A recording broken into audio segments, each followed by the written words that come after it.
사랑하고 축복합니다. 11월 13일 토요일입니다.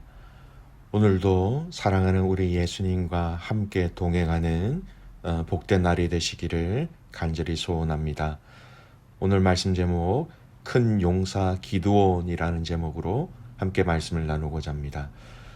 오늘 말씀 본문은 사사기 6장 11절에서 24절까지의 말씀입니다. 여호와의 사자가 아비에셀 사람 요아스에게 속한 오브라에 이르러 상수리 나무 아래에 앉으니라. 마침 요아스의 아들 기드온이 미디안 사람에게 알리지 아니하려 하여 밀을 포도주 틀에서 타자 가더니 여호와의 사자가 기드온에게 나타나 이르되 큰 용사여 여호와께서 너와 함께 계시도다 하매 기드온이 그에게 대답하되 오 나의 주여 여호와께서 우리와 함께 계시면 어찌하여 이 모든 일이 우리에게 일어났나이까.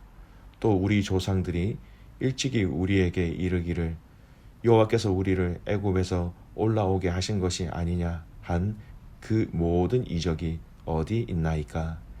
이제 여호와께서 우리를 버리사 미디안의 손에 우리를 넘겨주셨나이다 하니 여호와께서 그를 향하여 이르시되 너는 가서 이 너의 힘으로 이스라엘을 미디안의 손에서 구원하라.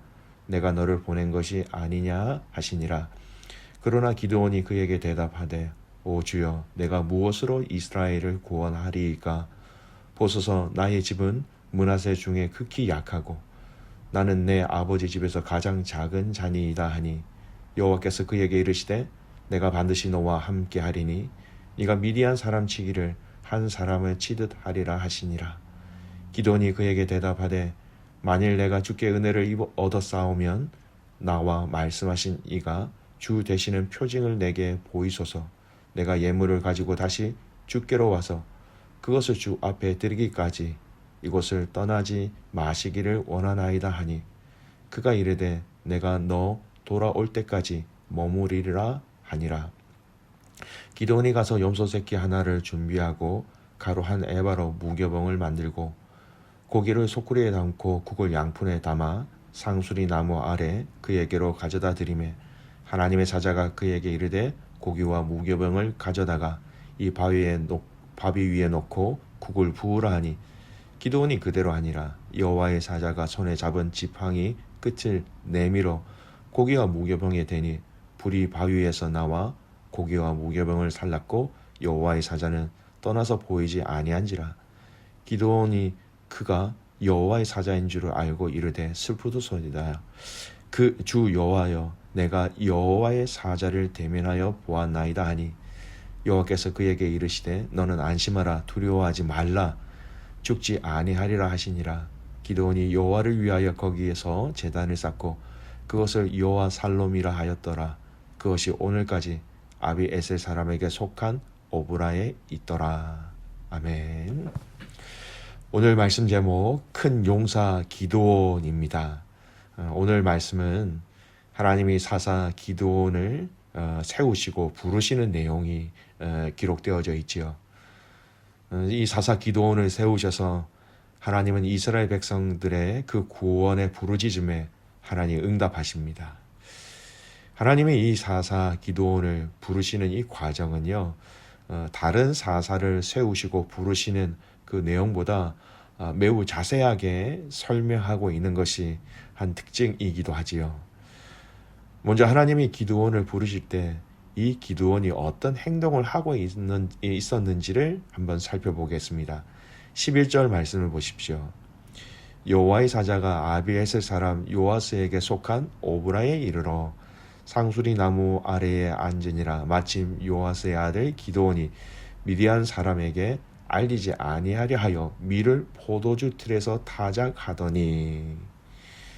여러분, 이 밀을 타작하고 있었다라고 얘기하고 있는데요, 조금 특이하죠. 밀은 우리가 잘 아는 것처럼 넓은 마당에 넓게 펼쳐놓고 타작을 해야 됩니다. 그런데 이 밀을 포도주를 만드는 틀에 놓고 타작하였다는 것은 무척이나 맞지 않고 어색한 일이지요. 포도주를 만드는 틀이다 할지라도 그것이 그리 크지 않을 뿐더러 너무나 많은 불편함이 있었을 것인데 기드온이 이렇게 한 이유는 이 밀을 미디안 사람에게 빼앗기지 않기 위한 위장술이었다라는 것입니다. 미디안 사람들의 눈치를 보면서 미디안 사람에게 이 곡식을 빼앗기지 않기 위해서 사방을 살피고 일을 하고 있을 때였다라는 것입니다. 이 모습을 보면서 기드온이 그렇게 강한 사람, 담력이 있는 사람 그렇게는 느껴지지 않지요. 그런데 하나님의 사자가 기드온에게 나타나 기드온을 부릅니다. 그리고 그를 무엇이라고 부릅니까? 12절 말씀 보십시오. 여호와의 사자가 기드온에게 나타나 이르되 큰 용사여 여호와께서 너와 함께 계시도다 하매. 여러분, 기드온은 군인도 아니었습니다. 기드온은 많은 군사를 거느리고 있는 장군도 아니었습니다. 근데 여기서 우리는 의문을 가지지 않을 수 없지요.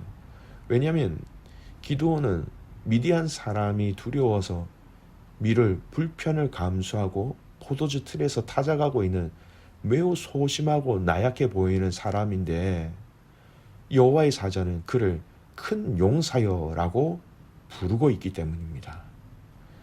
그러나 여호와의 사자는 이 기드온을 비웃기 위한 큰 용사라고 부른 것이 아니라 여호와께서 그를 사사로 세우셨으므로 그리고 그와 함께 하심으로 큰 용사가 될 수 있다라는 그런 의미에서 이러한 호칭을 사용한 것이지요. 하나님의 사자가 그를 큰 용사로 부른 단 한 가지 이유, 바로 하나님이 함께 계시기 때문이었습니다. 큰 용사, 그리고 하나님이 함께 하신다라고 얘기합니다. 상황과 환경과 밖으로 보여지는 것으로 그를 큰 용사라고 부른 것이 아니었습니다. 그리고 지금 현재 초라한 그 모습을 보고 그를 큰 용사라고 부르지 아니한 것이죠. 하나님의 사자 눈에는 그와 함께 하시는 하나님이 보였기 때문에 장차 그가 하나님이 함께 하심으로 어떤 일을 이루어 나가는 것을 그가 보았기 때문에 기드온을 큰 용사로 불렀다라는 것입니다.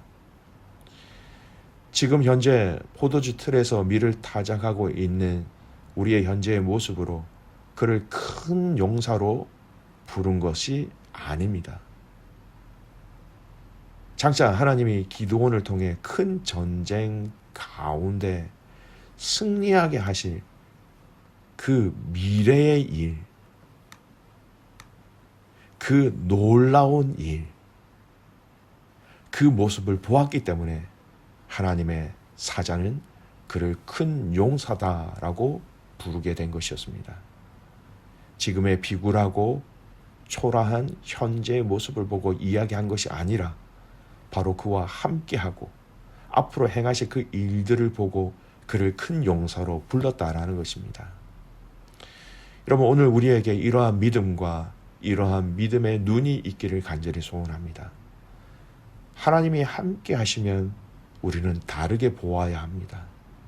하나님이 함께 하시면 미래가 우리의 현실에 달린 것이 아니라 하나님 손에 달려있고 하나님이 이기게 하신다는 것을 우리는 믿어야 합니다. 지금 여러분이 가장 어렵고 가장 힘들고 가장 괴롭고 가장 비참한 상황에 혹시 있으십니까? 이런 상황에 누군가 와서 여러분에게 큰 용사여라고 여러분을 부른다면 아마도 여러분의 마음은 굉장히 어려울 것 같습니다. 그렇게 크게 공감하지 못할 것이라 생각되어집니다. 하지만 지금의 현재의 나의 모습이 아니라 하나님이 여전히 나와 함께하고 계시고 그 함께 하심으로 나의 미래의 일들을 하나님의 행하심을 우리가 믿고 안다면 여러분은 하나님의 큰 용사로 불러지게 되는 것입니다. 사도 바울이 영적 아들 디모데를 향하여 권면할 때 그를 무엇이라고 부릅니까? 디모데전서 6장 11절 말씀이에요.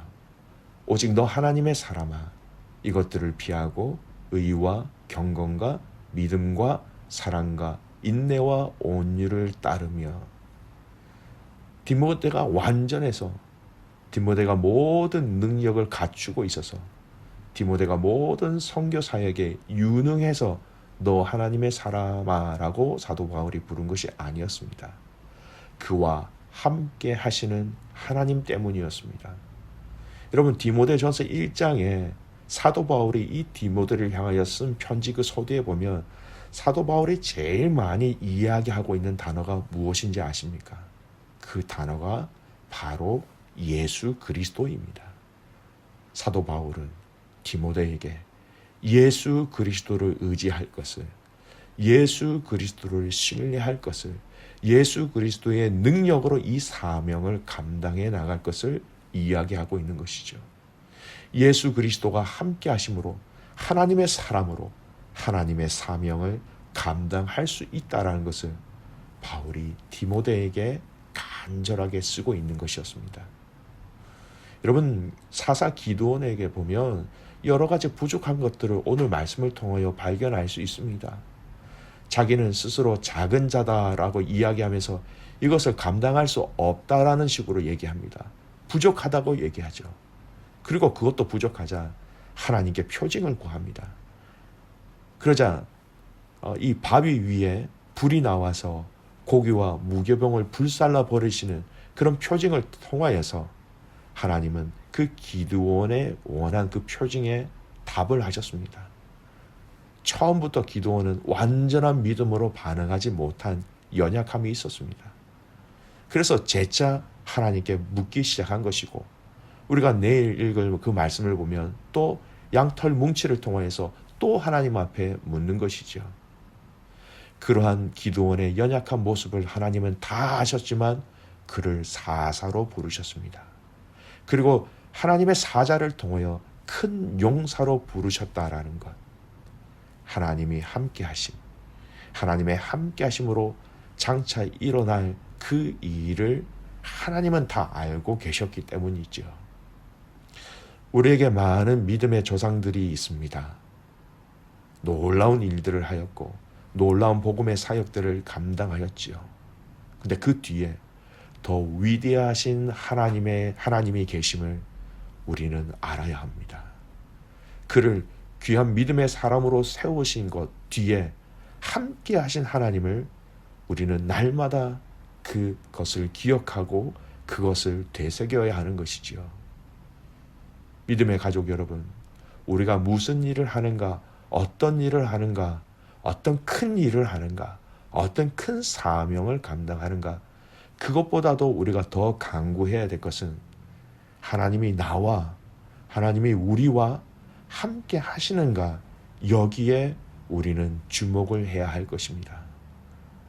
함께 하심으로 저와 여러분이 또 우리 교회가 하나님께서 큰 용사라고 부를 수 있는 그런 믿음을, 그런 역사를 감당하는 가족들이 되시기를 소원합니다.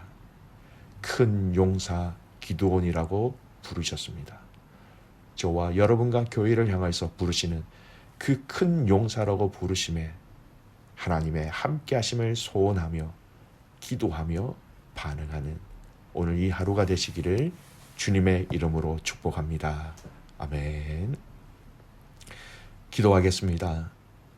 살아계신 아버지 하나님, 사사 기드온, 그가 지금 현재 처한 상황은 초라하고 누추하고 정말 연약한데 그를 향하여서 하나님의 사자를 통하여서 큰 용사로 부르셨음은 하나님이 함께 하셨기 때문입니다. 하나님의 함께 하심으로 그가 앞으로 장차 이룰 놀라운 일들을 통하여 먼저 하나님의 사자를 통하여 큰 용사라고 부르셨던 것, 하나님 오늘 사랑하는 코너스턴 한인교회 모든 가족들을 향하여 큰 용사여라고 불러주시옵소서. 하나님의 함께 하심을, 하나님의 동행하심을, 하나님의 역사하심을 매일매일 우리의 삶 속에서, 우리의 예배 가운데, 또 우리의 기도 가운데, 우리의 삶 가운데 경험하게 하여 주심으로 말미암아 하나님 승리하며 감사하며 기뻐하는 귀한 믿음의 가족들의 삶이 되게 하여 주시옵소서. 하나님 간절히 소원합니다. 내일 드려질 예배를 위해서 기도합니다. 하나님 이 예배 가운데 모든 예배자들, 모든 믿음의 가족들을 큰 용사라고 불러주시는 그 음성을 듣는 예배가 되게 하여 주시옵소서. 하나님의 함께하심을 누리며 하나님의 함께하심을 체험하며 하나님의 그 성령의 임재하심을 통하여서 우리의 마음이 열어지고 우리의 죄된 마음들이 찢어지며 우리의 딱딱해진 이 마음을 하나님 기경하여 주셔서 하나님의 말씀을 온전히 받으며 열매를 맺을 수 있는 마음으로 우리를 도와주시고 인도하여 주시옵소서. 하나님 주일날 드려질 그 예배 가운데 악한 것들이 조금 더 틈타지 않게 하여 주시고 하나님 전심을 다하여 예배를 오는 마음과 예배를 오는 그 발걸음과 예배에 오는 그 모든 환경들을 하나님께서 주관하여 주셔서 하나님 예배를 마치며 돌아가는 우리의 길과 한 주 동안의 우리의 삶이 하나님 앞에서 온전하며 바르며 정직한 삶이 되게 하여 주시옵소서. 우리의 마음과 뜻과 정성을 다하여 하나님 사랑하는 귀한 믿음의 가족들 되기를 간절히 소원하고 살아서 역사하시는 예수 그리스도의 이름으로 감사하며 기도드리옵나이다. 아멘.